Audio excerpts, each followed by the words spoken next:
হে তাড়াতাড়ি ওগুলো নাও যতক্ষণ টাটকা আছে। দেখো কলাগুলো কত বড় আর টাটকা, এগুলো অবশ্যই দারুণ সুস্বাদু হবে। এই যে এটা কিসের জন্য? এটা তো গাধার কাজ শেষ হওয়ার পর তাকে মেরে ফেলার মতো।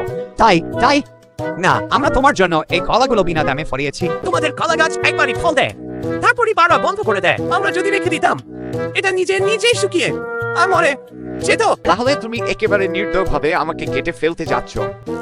কলা গাছ হলো ভেষজ উদ্ভিদ, এটা কেটে ফেলার পরও তারা অসীমভাবে বংশ বিস্তার করতে পারে, আগামী বছরে একটা নতুন গাছ গজাতে পারে।